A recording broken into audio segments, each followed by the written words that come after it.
Ya. Oke, tadi kan Anda bicara soal ada saham-saham yang rontok, ada yang resah dan sebagainya gitu ya.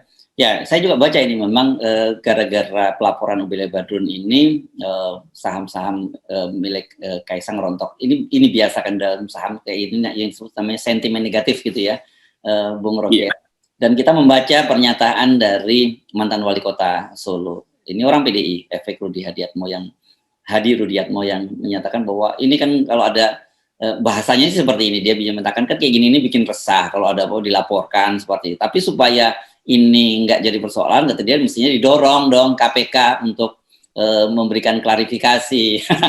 saya sih melihat ini bahasanya agak bersayap sih kelihatannya ya, Bung Rocky. Ya itu bahasa yang bagus dari Pak FX Rudi yang paham bahwa di belakang ini pasti ada soal politik akan berefek pada legitimasi presiden. Jadi betul, bahkan sebagai politisi dia ngerti apa yang jadi soal, lalu dia balik pada prinsip, yaitu dorong aja KPK supaya proses, supaya jadi selesai. Ini bedanya Pak FX Rudi dengan pakar-pakar yang atau tokoh-tokoh politik lain yang justru mengancam, Ubed nanti kena hukuman 7 tahun. Ngapain? Justru mesti didorong supaya bersih di KPK. Jadi para penjilat ini tuh saya kasih respect pada Pak FX Rudi karena dia tahu kecemasan dia yang akan berakibat pada partai kalau betul-betul terjadi eskalasi isu dua anak presiden. Tapi beliau tahu arahnya adalah perkuat KPK dengan kasih dukungan supaya ini cepat diproses.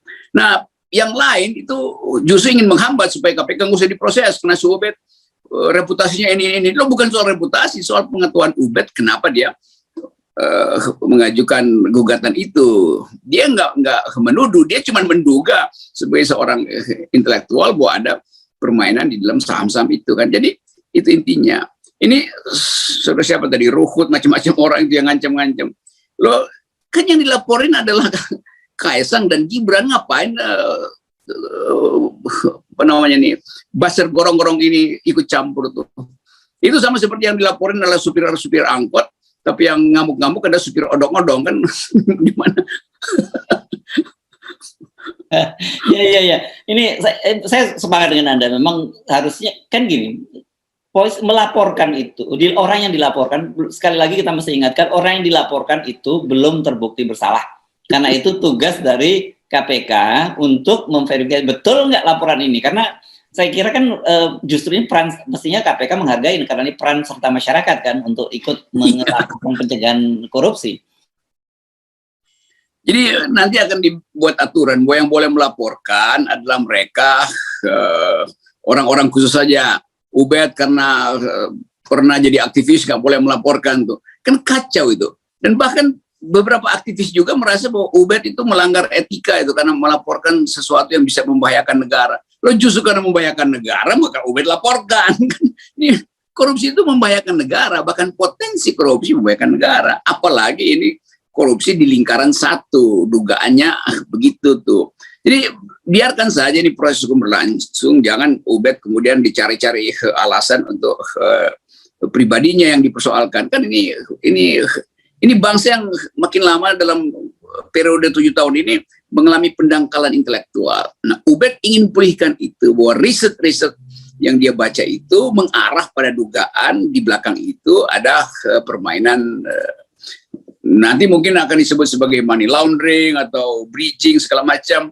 Dan itu sebetulnya udah dari setahun lalu kita tahu kan.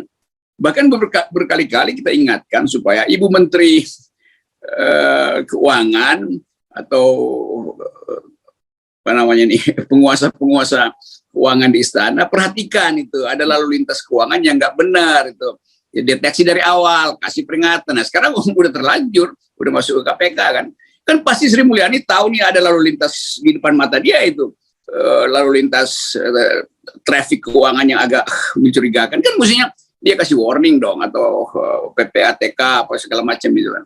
Jadi sinyal yang samar-samar itu akhirnya jadi jelas ketika Ubed rumuskan itu sebagai problem korupsi yang dia riset secara akademis. Jadi apa yang salah di situ? Bahkan sangat benar tuh. Harusnya Ubed langsung diangkat jadi profesor, guru besar tuh.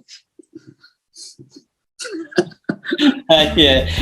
Nah, saya kira yang terjadi malah dia menolak waktu itu Wapres akan diberikan Dr. honoris causa, Wapres dan Menteri Erik yang waktu itu kan. Jadi memang Ubed ini kan banyak yang bertanya juga kepada saya, siapa yang bermain dengan di belakang Ubed ini? Kan mereka begitu pertanyaannya langsung. Dan seperti biasa partai-partai oposisi yang disebut apa PKS, apa Demokrat yang bermain, saya bilang Ubed nggak ada bermain-main dengan politik, justru dia menjaga jarak dengan politik karena beda sekali kan dia dengan aktivis 98 yang masuk dalam kekuasaan, dia tetap seperti itu, dia berada di kampus dan kemudian menjaga jarak dan mengawasi kekuasaan.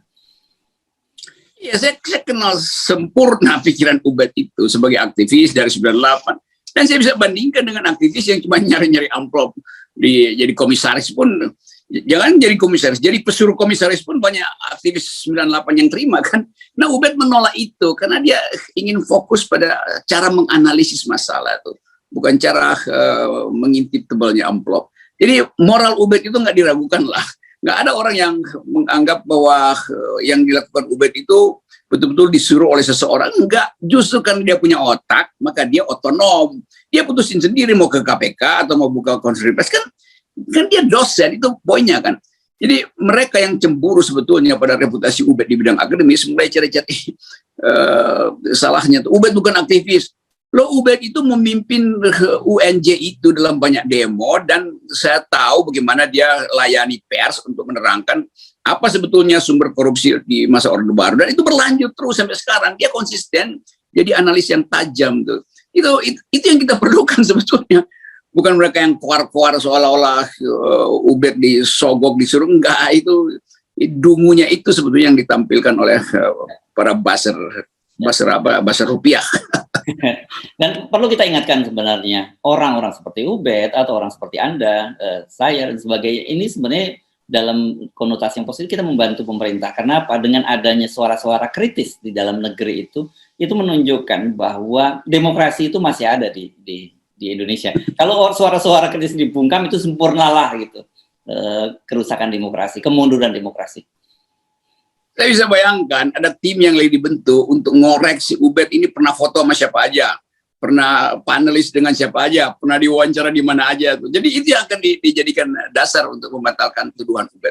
Padahal sebetulnya dari segi kalau kita lihat pasar modal yang sekarang sentimen negatif itu terjadi pada beberapa saham utama yang dimiliki oleh dua anak presiden, itu menunjukkan analis internasional juga tahu bahwa ini ada problem.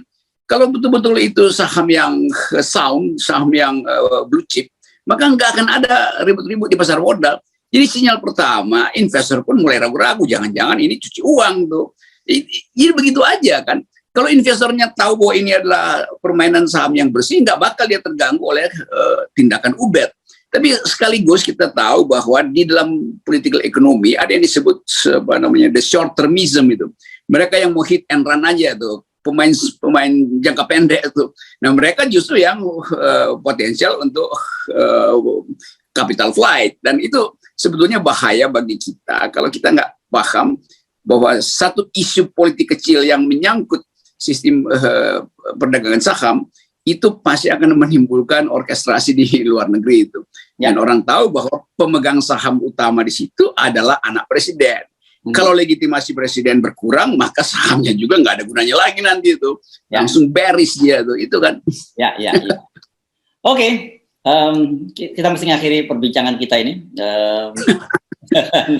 Dalam situasi semacam ini tentu saja tetaplah berpikir dengan akal sehat, tetaplah terus mendukung gerakan demokratisasi di Indonesia, dan salah satu caranya adalah dengan salam 0%. Siap.